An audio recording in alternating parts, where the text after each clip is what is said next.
Radio Retrofuture. Did you have any specific questions that were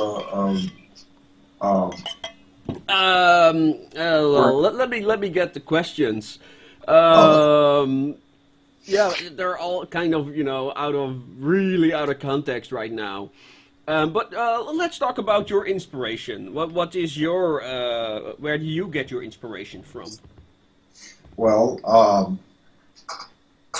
oftentimes I'll be reading somebody else's work,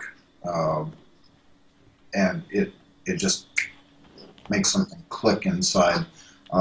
As I said, I really enjoy the steampunk genre short stories. Mm-hmm. I have not actually done any paintings that incorporate, say, American Wild West or Weird Wild West yet, but I'm not dead yet either. We'll come up with something. But I have a great love for the airship. Even though I've done all that many airships, but I just love the idea of it. When I read a particularly apt description in a novel or a short story, I'll get excited and I'll start sketching. I have some pictures ready. Only now I'm just realized I am not sure how to post them in this setup yet. So I'll just please keep talking while I'll try to figure something out. Sure. I'll let you work away there. Ever since here's an example of something that inspired me. Mm-hmm. Late one night, and something occurred to me that ever since I was a kid, all kids fall in love with dinosaurs at some point, and most of us grow out of it. Which one of the sketches, right? Yeah, that's a sketch direct from a notebook, and I get an idea. Now, I admit, and I know that when I'm sketching at high speed, the perspective is not necessarily perfect. I'm looking at it right now, and I say, "Uh-oh, I can see a couple of things that are wrong with that sketch already." But I would correct that in the final outcome. Mm-hmm. So I can see a couple of problems there. What was I talking about? Oh, the dinosaurs. Every kid loves dinosaurs. I just never grew out of it. And one night I imagined, obviously in steampunk there are alternative universes, alternative worlds, and so anything's possible, I think. Just put a little flourish on it with some Art Nouveau or colonialism or just everything that we think of as 1800s styling or 1800s, early 1900s flair or design. You know what I'm talking about, and every steampunk out there who's listening knows, the ornate or the ornamentation that goes with the Art Nouveau style and Baroque, above and beyond just simple utilitarian. It's not just an iron girder, it's an iron girder that's been cut up, re-riveted, and turned into like an imitation of a flowering tree or something like that. That's a good example of Art Nouveau, obviously. Like the steampunk treehouse. But exactly. Now, so that's an example just now of where the imagination kind of like kicks off. Now, what I was imagining this one night, okay, first of all, I love a triceratops. I did a quick sketch of a triceratops, and I said, oh, wait, that's good. Now, what would happen if, you found... I had it ready, actually. Now, the rhinoceros there, that's a good example of a friend of mine having what I thought was a really good idea. It's not really steampunk, but I thought it was a good idea. The lumpy, bumpy, quote-unquote ugly, massive look of a rhinoceros and the butterfly, the complete opposite. The two together just seemed like a magical idea. It's my friend Chris Van de Koopering. He's living in Helsinki now. He's from here in Portland, Oregon, but he moved off to Helsinki a long time ago and has been there ever since. I think he loves it. Well, getting back to I go off on little tangents. That's okay. The Triceratops, okay, obviously it's going to require time travel or something like that to get humans in the same cohabitational situation. Okay, a lot of that stuff we don't worry about. If you can take something normal, like, say, for instance, a desert scene or a jungle or whatnot like that, that's normal. That's earthbound, or it's tangible. We can all grab a hold of that. Then stick a Triceratops in the middle of it. Okay, well, that's also something that we haven't experienced a Triceratops, but there it is. We can think about that. And then, of course, if a Triceratops were willing to become a conveyance, I mean, we've all imagined how fun it would be to ride on the back of an elephant, I suppose. So, riding on a Triceratops doesn't seem like that far-fetched of a next leap of imagination. So, this is all taking a lot longer to explain than it did to do the sketch. Mm-hmm. You're right. For that, I apologize. Bottom line was that now I combined in my head a story that, okay, this is a lost patrol or something like that, and they need rescuing, but they have vital information or something like that. I'm telling myself a story in my head. So what I wound up with was a ragtag group, so to speak, that look as though they are just about to be rescued by a small patrol of airships. The core illustration is actually it's up here on the wall, but the core illustration is that a group of soldiers,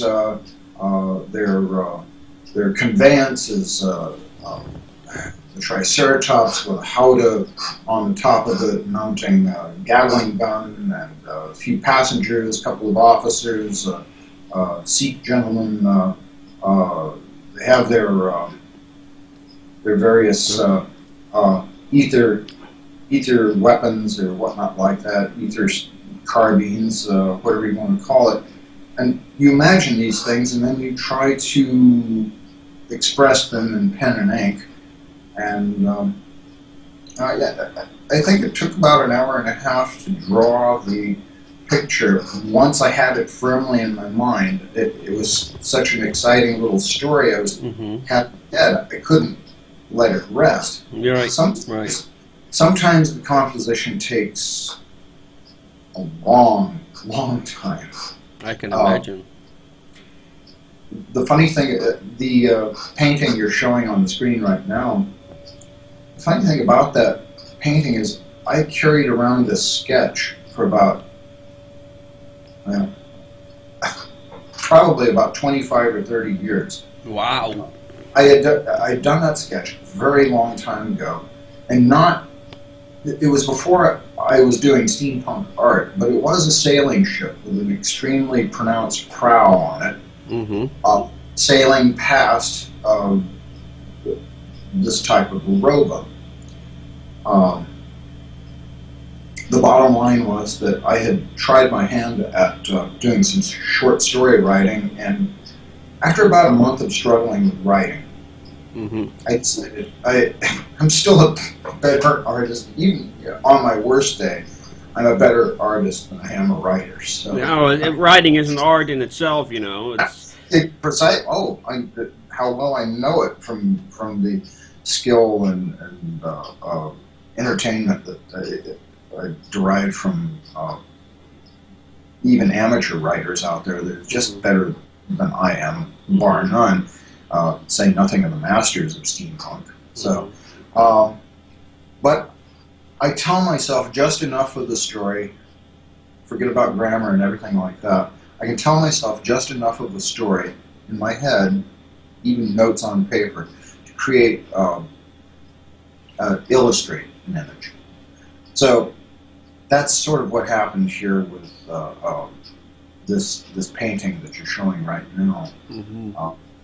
That in my mind's eye, there's a boy at the tiller of the boat, and there's an automaton rowing the boat. They seem to have a connection.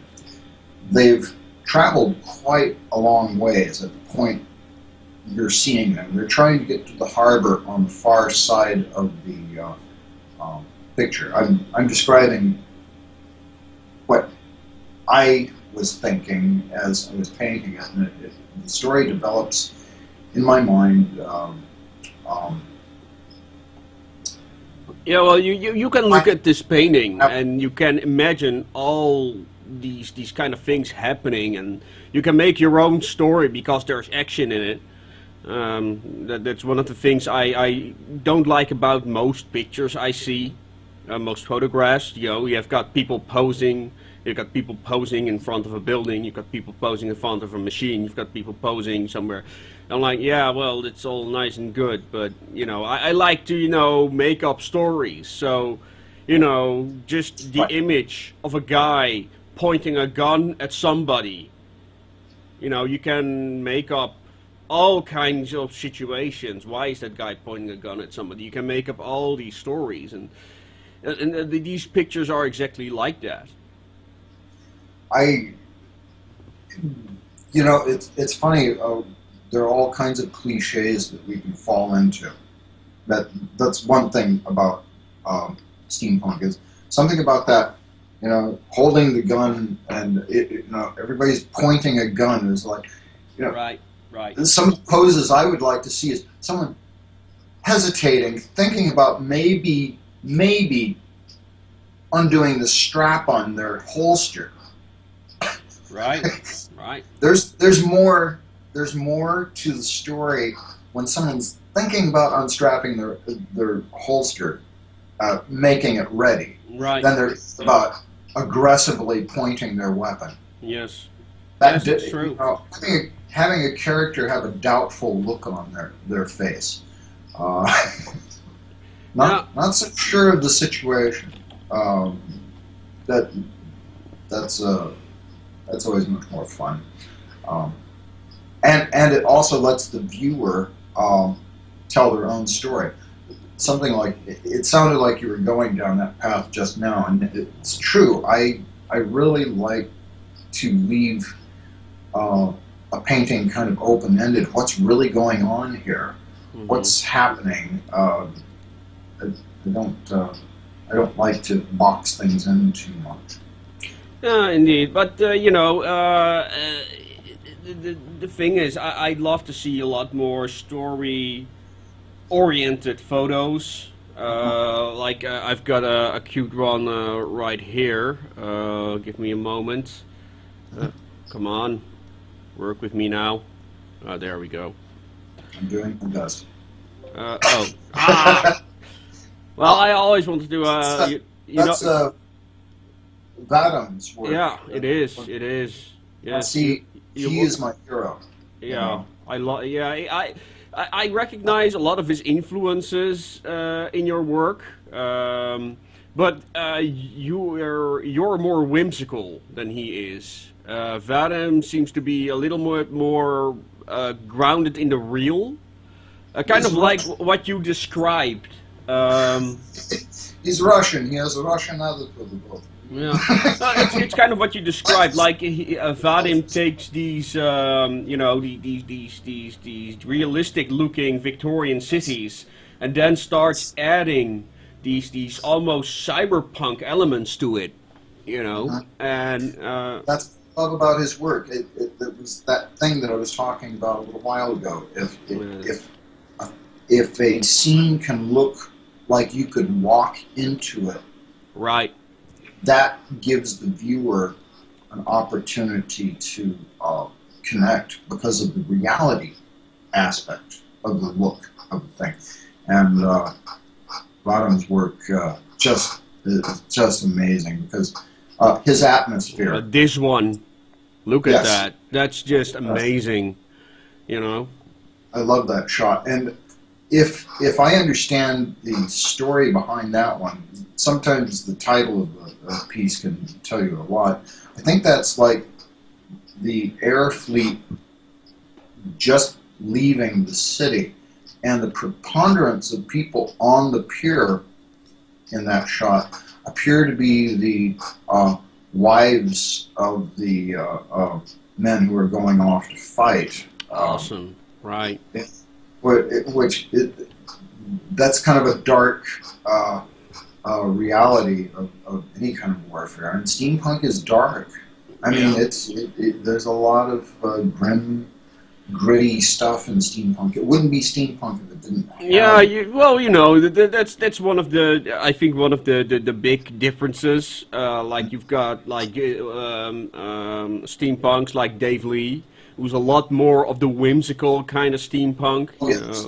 Making the improbable probable, and a lot of whimsy and a lot of focus on the recycling aspect, pop culture references, and people like me and you that are a lot more grounded in that cyberpunk aspect of steampunk.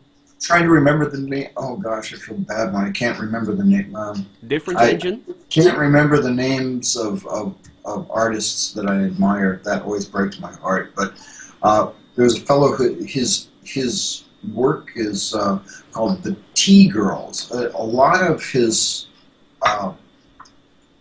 pen and ink work is he uses actual Earl Grey tea or whatnot like that. He uses that to create that aged sepia look. Very whimsical, very delightful. He has his main character always taking her octopus out for a walk and things like right, yeah. Yeah. Okay. I know who you mean. Yeah, Dave Lee mentions him. I have to look it up, but I know who you mean. Yeah, very whimsical, delightful. And if you haven't got a sense of humor, you don't belong in steampunk.